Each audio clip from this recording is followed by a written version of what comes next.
2024 సంవత్సరంలో రాక్షస పరిపాలన సాగించే ఈ దుర్మార్గపు జగన్ ప్రభుత్వాన్ని జనసేన, టీడీపీ, బీజేపీ అలయన్స్ తుంగలోకి తొక్కబోతుంది. తుంగలో అలయన్స్ ప్రభుత్వం చాలా భారీ మెజారిటీ తోటి గెలవబోతున్నాం.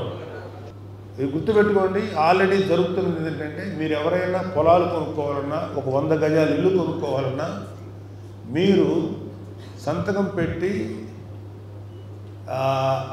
దస్తావేజులు ఇంటికి తెచ్చుకుంటే అది లేదు. మీ వివరాలు రిజిస్టర్ ఆఫీసులో ఉండవు. ఇది ఒక గవర్నమెంట్ అండర్లో ఉంటాయి. మీకు ఓన్లీ ఒక తెల్ల కాగితం ఇస్తారు. త్వరలోనే ఎవరెవరికైతే ఇంట్లో ఆస్తులు ఉన్నాయో దస్తావేజులు ఉన్నాయో అవన్నీ గవర్నమెంట్ పికప్ తీసేసుకొని వాళ్ళ కింద ఉంటాయి. మీకు డమ్మీ కాపీలు ఉంటాయి. ఎప్పుడైనా మనకు డబ్బు అవసరం వచ్చి ఒక పిల్లల గురించో ఇంకోళ్ళ గురించో మనం ఏదైనా తనఖా పెట్టుకోవాలంటే 100 రకాల ప్రాసెస్ ఈ లోపుగా పుణ్యకాలం కాస్త గడిచిపోతుంది. అదేవిధంగా వీళ్ళు ఇలా దాచిపెట్టినటువంటి ఈ దస్తావేజుల్ని అడ్డం పెట్టి రాష్ట్రానికి వాళ్ళు అనుకున్నటువంటి ప్రోగ్రాంకు తనఖా పెట్టి తేయాలని గ్యారంటీ ఏంటి? ఆల్రెడీ మీలో ప్రతి ఒక్కళ్ళ వివరాలు, మీరు పొద్దున్న లేస్తే ఎక్కడ ఉంటారు, ఏం చేస్తారు, ఎలా ఉంటారనేది ప్రతి ఒక్క వివరం అక్కడ ఆల్రెడీ హైదరాబాద్లో నానక్రామ్గూడలో నిక్షిప్తమైంది. మా వివరాలు తీసేయండి. మా పబ్లిక్ వీళ్ళు ఎవరైనా సరే పొద్దున్న లేస్తే ఎక్కడికి వెళ్తారు, ఏం చేస్తారు, లేకపోతే మీ వ్యక్తిగతమైన గోప్యమైన సమాచారం ఏంటి, అది బయట తెలిస్తే మీకు నచ్చుదండి. Do like it? ఇలాంటి దుర్మార్గుడైనటువంటి జగన్మోహన్ రెడ్డి లాంటి ప్రభుత్వాన్ని కిందకి దించకపోతే మీ బిడ్డలకు కానీ మీ పెరిగినటువంటి పిల్లలకు కానీ భవిష్యత్తు లేదు. ఎక్కడైనా ఒక పరిశ్రమను స్థాపించారంటే ఇక్కడ ఒక ఇండస్ట్రీ, ఒక వ్యాపార సంస్థ, ఏదో వాళ్ళకి నచ్చిన వ్యాపార సంస్థలు వాళ్ళకి లాభం కలిగించే తప్ప ప్రజలకు ఉపయోగపడేటువంటి ఒక ఇండస్ట్రీ తెచ్చారని తేలా. ఇవాళ చెప్తున్నారు, ఇవాళ చాలామంది ఇక్కడ పెద్దవాళ్ళు ఉన్నారు, మీ యంగ్స్టర్స్ ఉన్నారు. మీకు ఉద్యోగం కావాలి కదా, చదువు అయిపోయిన తర్వాత ఇంకా అమ్మా నాన్న మీదే ఆధారపడి బతకాలన్న కోరిక ఏ కుర్రాడికైనా ఏ అమ్మాయికైనా ఉంటుందా? నేను వ్యక్తిగతంగా ఒక జాబ్ సంపాదించుకొని నా తల్లిదండ్రులకు తోడుగా నిలబడాలి అనే ఆలోచన ఉంటుంది కదా. వాళ్ళకి ఉద్యోగాలు లేవు, నో ఎంప్లాయ్మెంట్. ఎస్పెషల్లీ ఎటువంటి అడ్వాంటేజ్ లేని వాళ్ళు మధ్య తరగతి కుటుంబీకులు, మధ్య తరగతి వాళ్ళు మరీ దారుణంగా నలిగిపోతున్నారు. మధ్య తరగతిని నిర్లక్ష్యం చేసినంత దారుణంగా ఏ ప్రభుత్వమైనా మధ్యతరగతి వాళ్ళని నిర్లక్ష్యం చేసింది. మధ్యతరగతి వాళ్ళు మేల్కోవాలి. ఎందుకంటే మధ్యతరగతి వాళ్ళకి అతి దారుణ కష్టాలు తెలుసు. ఏదో కొంచెం మిగతా బాగా ఆర్థికంగా చిక్కుకునే వాళ్ళకంటే ఒక బెటర్ కండిషన్ ఉంటుంది. మీరందరూ మేల్కోవాల్సిందే. మధ్యతరగతి వాళ్ళు మేల్కొని ఈ జగన్మోహన్ రెడ్డి వాడి గురించి చెప్పండి. ఇక్కడ మీకు దాడిశెట్టి రాజా అనేవాడేగా, మీకు అతను చేస్తున్నటువంటి క్రైమ్ ఏంటో మీ అందరికీ తెలుసు. నేను వెళ్ళిన తర్వాత అతని గురించి చెప్పండి. ఏ టైప్ ఆఫ్ క్రైమ్స్ చేయకూడదు ఆ టైప్ ఆఫ్ క్రైమ్స్ చేశారు. మీరు దాడిశెట్టి రాజా అనే వాడిని తుంగలోకి తొక్కకపోతే చాలా తప్పు చేసిన వాళ్ళు అయిపోతారమ్మా. ఎందుకంటే వీడు ఇంతవరకు మీకు ఏం ఉపయోగపడ్డాడో చెప్పండి. మాట్లాడితే ప్రభుత్వ పథకాలు ఇస్తున్నాం, ఫ్రీ పథకాలు ఇస్తున్నాం, రెస్పెక్ట్ చేస్తాం, ఎవరైనా ఇవ్వాల్సినవి వీటిని ఇవ్వట్లేదు. ఇది మన రాజ్యాంగంలో ఆదేశిక సూత్రాల్లో ప్రజలకి నిధులు వాళ్ళ యొక్క ప్రయోజనం పొందడానికి, వాళ్ళు ఆర్థికంగా పెరగడానికి ఇవ్వాలని రూల్ ఉంది. ఇలా సొంతంగా ఇవ్వట్లా. ఇవాళ ప్రజలకిచ్చే ప్రతి పథకం జగన్మోహన్ రెడ్డి వాళ్ళ నాన్నగారి నుంచో వాళ్ళ తాతగారి నుంచో తీసుకొచ్చి మీకు ఇవ్వట్లా. మీరందరూ కప్పం కట్టి, మీరందరూ పన్నులు కట్టి, అలాగే సెంట్రల్ గవర్నమెంట్ ఇచ్చిన ఫండ్స్ అన్నీ తీసుకుని పేరు పెట్టుకుని తిరుగుతున్నారు. కనీసం ప్రజలకి మినిమం డెవలప్మెంటు, మినిమం రిక్వైర్మెంట్ అట్లా పథకాలు ఇతను ఇస్తున్నారు కదా. చాలామంది అడిగారు, మీరేం పథకాలు ఇస్తారు, మీరు ఎంతవరకు చేస్తారని. ఇతను ఇచ్చిన పథకాల కన్నా బెస్ట్ పథకాలు మేము ఇవ్వగలుగుతాం, ఇస్తాం, పేరు మార్చారు. మీకు ఒక విషయం చెప్తాం. బేసిక్గా ఏ ప్రభుత్వం అయినా సరే రూల్ ఏంటంటే మౌలిక సదుపాయాలు, సరైన రోడ్లు, మురుగునీటి పారుదల సదుపాయం, డ్రింకింగ్ వాటరు, తర్వాత ప్రజల ఆరోగ్యం, విద్య, వైద్యం ఇవన్నీ ఫ్రీగా ఇచ్చి తీరాలి. అమ్మ ఓడిస్తున్నావు, నాన్న ఓడిస్తున్నావు, ఎందుకు ఇవ్వాలి, ఇచ్చి తీరాలి. నువ్వు కుటుంబం మొత్తానికి ఇస్తారని చెప్పి అధికారం రాగానే ఒక్కరికి ఇస్తాడా? భార్యాభర్తలిద్దరూ 65 ఏళ్ళు దాటిన తర్వాత ఏదో నాకు పెన్షన్ డబ్బు వస్తుంది, నీకు ఒక 3,000 2,000 నాకు ఒక 3,000 వస్తుంది, 6,000 మనం గుట్టుగా బతుకుతాం, పిల్లలు మనకి సహాయం చేసినా చేయకపోయినా అన్న అని అనుకున్నటువంటి ఫ్యామిలీలో ఓహో మీ ఇద్దరికేమో ఒకరికి ఇస్తాం. ఇది ఎలా ఉంటుందంటే కండిషన్స్ అప్లై అని ఒక బుక్ ఉంటుంది అనమాట. అది ఎవరు చదవం. ముందు ఇస్తాము, తర్వాత దీని ప్రకారం మీకు కుదరదు. ఏమంటే కర్మగాలి ఒక 2 యూనిట్లు కాలదా మనకి? ఒక మామూలుడికి 2 యూనిట్లు కాలగానే నీకు ఈ పథకాలు వర్తించవు. సో ఇంత చేసి ఇచ్చే పథకాలు ఏమీ లేవు. ఇస్తున్నాడంటే ఇస్తున్నట్టు పబ్లిసిటీ. ఇతను పథకాలకి ఇచ్చే డబ్బు సపోజ్ ఫర్ ఎగ్జాంపుల్ ₹1,00,00,000 అయితే ఈ పథకాల గురించి అతను ఇచ్చుకునే పబ్లిసిటీ 10 కోట్ల పబ్లిసిటీ ఇచ్చుకున్నాడు. మరి ఆ 10 కోట్ల పబ్లిసిటీకి వస్తే జనాలకి ఏమయ్యా స్వామి అని మేము అంటున్నాం. కానీ అతనికి పబ్లిసిటీ కావాలి. ప్రతి ఇంటికి అతికిస్తాడు. జగనన్న మా భరోసా ఏంటది, మా నమ్మకం. ఇంతకన్నా దారుణంగా ఉంటుంది. జగన్మోహన్ రెడ్డి కన్నా మోసగించేవాడు ఎవడన్నా ఉంటాడా? జగనన్న మా నమ్మకం ఇంకెక్కడో ఆఖరికి మనం వచ్చే పత్రాలు లేకపోతే డాక్యుమెంట్స్లో అదే లేదు. ఎలక్షన్ అయిన తర్వాత అతను ఇంకోసారి రాడు పక్క. అతను నెక్స్ట్ ఏం ప్లాన్ చేస్తాడో చెప్తాడు. ప్రతి వ్యక్తి మీద ఒక టాటూ వేస్తాడు, జగనన్న మా దేవుడు. అరే మీ ముఖం ఖాళీగా ఉంది రండి, ఇతని ముఖం మీద వేయండి. మళ్ళీ అది కూర్చుంటా కూడా లేదు, పచ్చబట్టేసేస్తాడు. జంగారెడ్డిగూడెంలో కల్తీ సారా, నాటు సారా కాదు, అక్కడ ఎవడో ఒక క్రిమినల్స్ కొంతమంది రాస్కల్స్ మిథైల్ ఆల్కహాల్ అంటారు. మామూలుగా తాగేదేమో ఇంకో పేరు alcohol, methyl alcohol like petrol. ఇది ఇండస్ట్రీస్లో వాడతారు. వాడు అది తీసుకొచ్చి ఏదో కల్పించాడు. ఇంచుమించు 24 నుంచి 34 మంది చచ్చిపోయారు ఆ ఆల్కహాల్. అదేంటంటే అది చాలా పవర్ఫుల్ ఆల్కహాల్. తాగడానికి అసలు పనిచేసి తాగే కాదు, వాడు అమ్మేశాడు. అది తాగగానే కడుపులో పేగులు ఒక రబ్బరు గొట్టాన్ని కాలిస్తే ఎలా అయిపోతే అలా అయిపోతుంది. ప్రతి వాడు 18 గంటల నుంచి 24 గంటలు 48 గంటలు చచ్చిపోయారు. వాళ్ళెవరు? ఒక మార్కెట్లో కోడి మాంసం కొట్టుకుని బతికేవాడు, ఒక అతను పెయింట్ వేసుకొని బతికేవాడు, ఒక ముస్లిం అయినా డ్రైవింగ్ చేసుకొని బతికేవాడు. అలాంటి వాళ్ళు చచ్చిపోతే మేము జనసేన తరఫున వెళ్ళి ఆ చనిపోయిన వాళ్ళు ఓదార్చి ఒక 10,000 20,000 కుటుంబానికి ఇచ్చాం. 24 మందిని మేము కలిసి ఇచ్చాం. అయిపోయిందా? నెక్స్ట్ డే అంటే ఇతను ఎంత అబద్ధాలు కోరాడు ఎగ్జాంపుల్ చెప్తా. నెక్స్ట్ డేను 3 days తర్వాత శాసనసభ అనేది మనకి టెంపుల్ లాంటిది. దాంట్లో సాక్షాత్తు జగన్మోహన్ రెడ్డి మాట్లాడిన మాట ఏంటంటే, పాపం జంగారెడ్డిగూడెంలో అందరూ వయసు అయిపోయి చచ్చిపోయారు. దేశంలోనో రాష్ట్రంలో ఏదో ప్రాంతంలో మనుషులు చచ్చిపోతారు కదా, ఇది చాలా సహజం కదా, చనిపోయారు. అంతేగాని ఎవరు కల్తీ సారాగా చచ్చిపోలేదు అని చెప్పాడు. నా కళ్ళ ముందు చచ్చిపోయారని చెప్పి నేను శాస్త్రవేత్తలు మాట్లాడతాను. అందరూ వయసు అయిపోయి చచ్చిపోయారని చెప్పి వయసు అయిపోయి చచ్చిపోయిన కూడా కొంతమంది ఉన్నారు, 4-5 ఉన్నారు. వాళ్ళ ఎగ్జాంపుల్ చూపించారు. లిటరల్గా ఈ సారా తాగి ఈ మిథైల్ ఆల్కహాల్ తాగి చచ్చిపోయారు. మేము వాళ్ళని అడిగాం, మాకు కలెక్టర్ గారి నుంచి ఆర్డర్ వచ్చిందండి, ఈ మిథైల్ ఆల్కహాల్ తాగొద్దు, మామూలుగానే చచ్చిపోయారు చెప్పండి అని చెప్పి ఈ చచ్చిపోయిన కుటుంబం తాలూకు ఆడవాళ్ళని వాళ్ళ మనుషుల్ని ప్రలోభ పెట్టారు. అయినా వాళ్ళు మాకు చెప్పారనుకోండి వేరే సంగతి.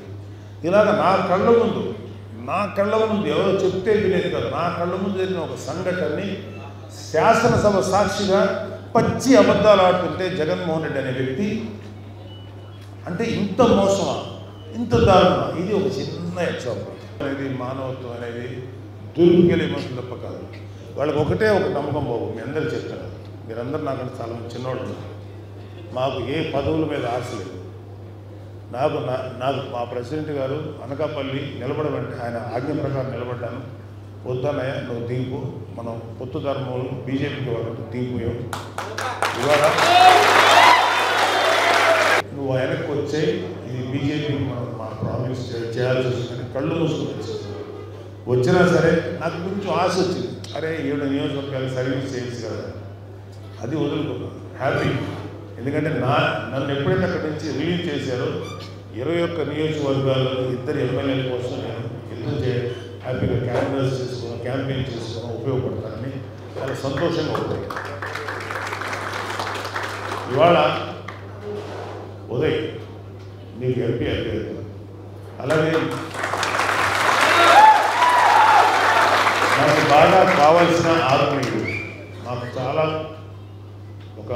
మా ఇంట్లో వ్యక్తిగా చూసుకునే వ్యక్తి. నెక్స్ట్ మళ్ళీ ఇంకొకసారి వస్తాం. ఈసారి మనం తెలుగుదేశం వాళ్ళతో కలిసి వచ్చారు. ఇక్కడ మీ అందరికీ వ్యక్తిగతంగా ఎక్కువ మంది యూత్ కనపడుతున్నారు. మీ అందరికీ ఒకటే చెప్తున్నా, తెలుగుదేశం, జనసేన, బీజేపీ ఈ 3 కలిస్తే అలయన్స్ కదా.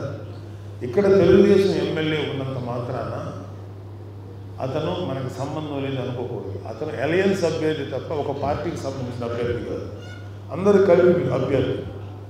అతను తెలుగుదేశం వాళ్ళకి పనిచేయాలి, జనసేన వాళ్ళకి పనిచేయాలి, బీజేపీ వాళ్ళకి కూడా కలిసి పనిచేయాలి. అది మనం తీసుకోగలిగి మనకి ఇచ్చే బాధ్యత, మనం అడిగి తీసుకునే హక్కు మనకుంది.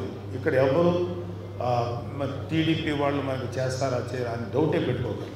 అలాగే లోకల్ బాడీ ఎలక్షన్స్లో మనకి మ్యాక్సిమం 30 నుంచి 40% దాకా మనకి లోకల్ బాడీ ఎలక్షన్స్ కూడా అక్కడ దాకా కూడా అగ్రిమెంట్ అయ్యేవి. చాలాసార్లు మన ప్రెసిడెంట్ గారు చెప్పారు, చాలాసార్లు చెప్పారు. సో మనం పని చేసేటప్పుడు మనసులో ఎటువంటి భేదాభిప్రాయాలు లేకుండా కలిసి పనిచేద్దాం, గెలుద్దాం. ఆ టైంకి వచ్చేటప్పటికి మీకోసం ఇక్కడ గణేష్ గారు ఉన్నారు, లేకపోతే ఉదయ్ గారు ఉన్నారు. మీ అవసరాలని, మీ యొక్క కోరికల్ని, లేకపోతే మీకు జరిగేటువంటి ఇష్యూస్ని ఇక్కడ నిలబడేటువంటి టీడీపీ ఎమ్మెల్యే అడ్రస్ చేస్తాడు, మీకు పరిష్కారం కుదురుస్తాడు, మీకు ఉపయోగపడతాడు. అది అందరికీ ఉపయోగపడేట్టు మీకు కూడా ఉపయోగపడతాడు. అలాగే జనసేన నిలబడిన చోట టీడీపీ వాళ్ళు మనం సహకరించాలి, చేస్తున్నారు.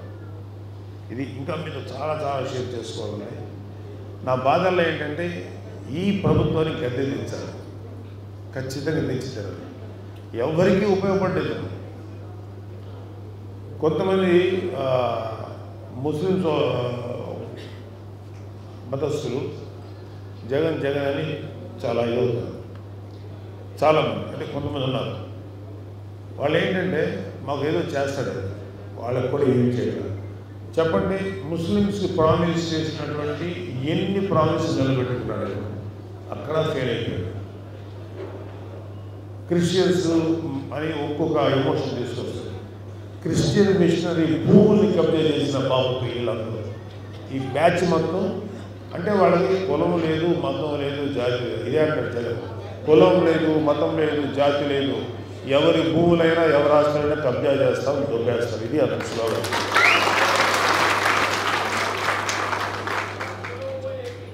దయచేసి మీరు ఈరోజు తునిలో దాడిశెట్టి రాజా అనే ఒక లీడర్ పతనం స్టార్ట్ అవ్వాలి. ఇతను చేస్తున్న క్రైమ్స్ మీరు 100% గణేష్ గారు మీరందరూ బయట పెట్టండి. ఒక్కటి గుర్తుపెట్టుకోండి, వీళ్ళేదో చేస్తారు, బెదిరిస్తారు, అస్సలు భయపడకండి. వీళ్ళు ఒక్క దెబ్బ కొడితే మనం 100 దెబ్బలు కొడతామని మాత్రం వార్నింగ్. ఒక్క దెబ్బకు 100. ఎప్పుడు కొడతామో ఎలా కొడతామో తెలియదు, అది కొడతాం. సో ప్రజాస్వామికంగా ఫైట్ చేస్తే ప్రజాస్వామికంగా ఫైట్ చేద్దాం, అప్రజాస్వామికంగా ఫైట్ చేస్తే అప్రస్వామికంగా ఫైట్ చేద్దాం. నువ్వు దేంతో వస్తే దాంతోనే వస్తావు. Even I'm ready at the age of 65, I'm ready to fight on the roads if they are coming with violence. నువ్వు వైలెన్స్తో వస్తావు, నేను కూడా వస్తాను.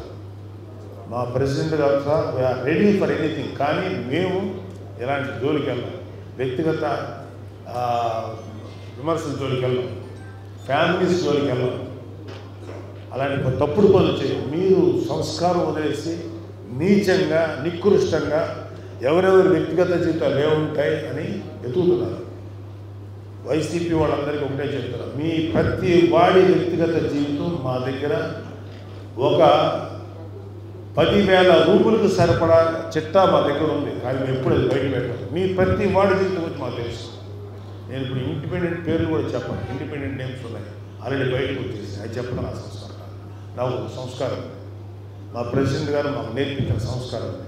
వ్యక్తిగత జీవితాలు జోలికి వెళ్ళదు, దాన్ని మేము రెస్పెక్ట్ ఇస్తాం. సో ఈ దాడిశెట్టి రాజా పవన్ కళ్యాణ్ గురించి ఎన్ని మాటలు మాట్లాడాడో మా దగ్గర ఇష్టం. ఈ దాడిశెట్టి రాజా ఇతని యొక్క గూండాయిజం, ఇతని రౌడీయిజం, ఇతని వాయిలెన్స్, ఇతని ప్రజలు భయపెట్టే విధానం ఎవ్రీథింగ్ నోట్ చేసుకున్నాం. ప్రతిదీ మా దగ్గర ఉంది. జనసేనని, టీడీపీని, బీజేపీ అలయన్స్ గెలిపించే తీరాలి. లేదు అనుకున్నారా, మీ జీవితాల్లో మాత్రం మన ఒంటి మీద వైసీపీ ముద్రలు ఉంటాయి, మన ఆస్తులన్నీ జగన్ గారి ఆధీనంలో ఉంటాయి, మన జీవితాలన్నీ ఆ ఆధీనంలో ఉంటాయి, మన పిల్లల లైఫ్ అంతా వాళ్ళ చేతిలో ఉంటుంది, మన భవిష్యత్తు వాళ్ళ చేతిలో ఉంటుంది. కావాల్సినప్పుడు కావాల్సినంత వరకు అమ్మేసుకొని తింటూ ఉంటారు. మనం మాత్రం జీవోత్సవాల్లో బతకాల్సి వస్తుంది. కాబట్టి ఇలాంటి పరిస్థితి తెచ్చుకోకండి. మనస్ఫూర్తిగా మీ మీద ప్రేమతోనే చెప్తున్నాం, మీ బిడ్డల మీద ప్రేమతో చెప్తున్నాను. సో మన ఉదయ్ గారిని బ్రహ్మాండంగా గెలిపించారు.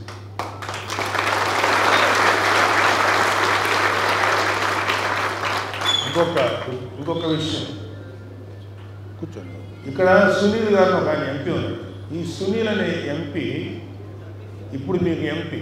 ఇతను ఒకప్పుడు నా సినిమా ప్రొడ్యూస్ చేశాడు. ఎర్రబాబు అని ఒకటి శివాజీతో లండన్లో ఉండేవాడు. మంచోడే అప్పుడు, ఇప్పుడు కాదు. ఇతను ఇంకా ఎంపీ అవ్వాలి. చాలామంది జనం అయ్యో సునీల్ గారు 2 సార్లు ఎంపీ, ఈసారి అన్నారు. దయచేసి మీ మనసులో సింపతి, సానుభూతి తీసేయండి సార్. సింపతి చూపించక ఎవరైనా సరే సింపతి చూపించి గెలిపించారా, ఆ నెత్తి మీద ఎక్కి కూర్చుంటారు. ఈ జగన్మోహన్ రెడ్డి మీద మీరు సింపతి చూపించి గెలిపించారు, పాపం నెత్తి మీద ఎక్కి కూర్చున్నారు. ఇతని గురించి చెప్తాను, ఈ సునీల్ అనే ఎంపీ గురించి చెప్తాను. ఇప్పుడు నేను పిఠాపురం నుంచి నాకు వచ్చిన ఇన్ఫర్మేషన్ ఏంటంటే మట్టి అమ్ముకుంటున్నాడు ఇతను. మట్టి రోజుకి, సంవత్సరానికి దాదాపు ఈ రెండు సంవత్సరాల్లో దాదాపు 300 కోట్ల రూపాయల మట్టిని అవినీతి చేశాడు. మట్టి దగ్గర సంపాదించాడు సునీల్. ఇంకా అతను ఎంపీఏ కాదా, కేవలం అధికార పార్టీలో నిలబడి ఓడిపోయేటువంటి ఒక క్యాండిడేట్. ఎంపీఏ కాదా. ఇక అతను ఎంపీ అయితే ఏమవుతుందో చూడండి. చాలా చాలా డేంజరస్ పర్సన్. అతను గెలిపించదు. అతను అడుగు ఎక్కడ పెడితే అది నాశనం. కరెక్ట్ పర్సన్ కాదు. అతను మంచోడు కూడా కాదు. ముఖానికి నవ్వు పులుముకొని మాట్లాడినంత మంచోడు కాదు. నాకు బాగా తెలుసు. అతను ఇప్పుడు కాదు, 15 ఏళ్ళ నుంచి 16-17 ఏళ్ళ నుంచి పరిచయం. అప్పుడే ఇతను తేడా అనిపించింది నాకు. ఇతను నవ్వినంత, చిరునవ్వుగా నవ్వుతూ చెప్పినంత మంచోడు కాదు. దయచేసి అతన్ని ఒక కంట కనిపెట్టుండండి. మీరు అతను ఎన్ని అక్రమాలు చేసామో నేను బయటపడతాను. కానీ అతను ఏదేదో మాయ చేసి, మసిపూసి, మారేడుకాయ చేసి ఇచ్చేది. ఎందుకంటే వైసీపీ వాళ్ళకు ఉన్న దరిద్రం ఏంటంటే వాళ్ళ దగ్గర కొన్ని మోడల్లో ఆర్టిఫిషియల్ ఇంటెలిజెన్స్ టెక్నిక్స్ ఉన్నాయి. దాంతో ఎవరినైనా సరే ఏదైనా చేయగలరు.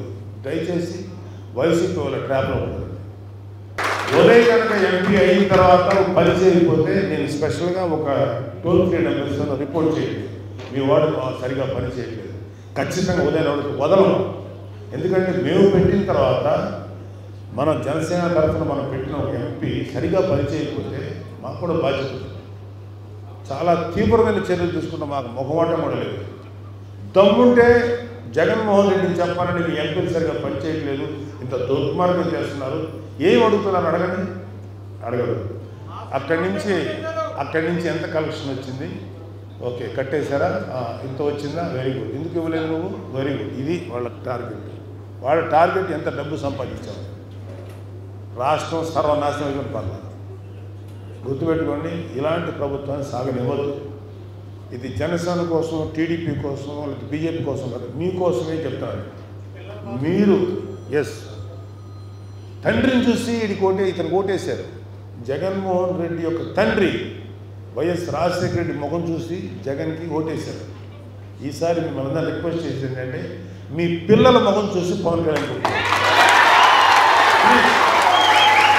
వాళ్ళ భవిష్యత్తు ముఖ్యం. వాళ్ళు రోడ్డు మీదకి వెళ్ళి ఆడపిల్ల రోడ్డు మీదకి వెళ్తే ఆ పిల్ల చక్కగా ఇంటికి వసుకోలేదు. ఏమా నీకు మీ అందరికీ భయం ఉంటుందా లేదా? అదే ఒక కుర్రోడు ఇక్కడ బయటికి చిన్న ఏదైనా ఇష్యూ ఉంటే ఆ ఇంట్లో వస్తున్నారు, అది పోలీస్ స్టేషన్లో తెలియదు. అయితే ఇలాంటి వాళ్ళు ఉన్నారంటే జోకర్స్ వీళ్ళ ప్రభుత్వంలో ఎలాంటి వాళ్ళు ఉన్నారంటే ఒక ఆడపిల్ల మీద అఘాయిత్యం జరిగింది. ఈ ప్రభుత్వంలో ఉండే హోమ్ మినిస్టర్ అంటది ఆడపిల్లలు ఇలాంటి అవడానికి కారణం తల్లిదండ్రులే, తల్లి ముఖ్యంగా కారణం, తల్లి పంపకమే అంటారు.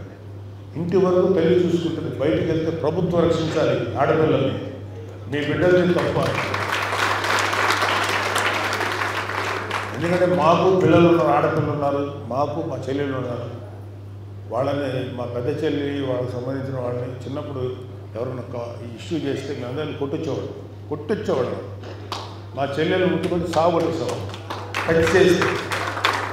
మరి మీ పిల్లలకి లేదా అది రక్షణ లేదా? అంటే మీ బాధ్యత. బిడ్డను చదివించుకోరమ్మా, బిడ్డకు ఉద్యోగాలు కదా చంపేస్తా అంటే అరాగం చేస్తారు, అత్యాచారం చేస్తారు. ఇది వీళ్ళ ప్రభుత్వం విధానం ఏంటంటే పాపం వాళ్ళు తప్పేమి లేదు అని. ఇంకొకటి వచ్చేసి ఒక గృహిణిని రేపు అత్యాచారం చేసేది ఆవిడే, మన హోమ్ మినిస్టర్ ఎవరైతే ఉందో ఆవిడ అంటది పాపం వాళ్ళు అప్పు వాళ్ళకి అప్పు ఇవ్వాలి, వాళ్ళ ఆవేశంలో కోపంలో రేపు చేస్తారు పాపం. ఇదే నేను చెప్పేది, కోపంతో రేపు చేస్తారు.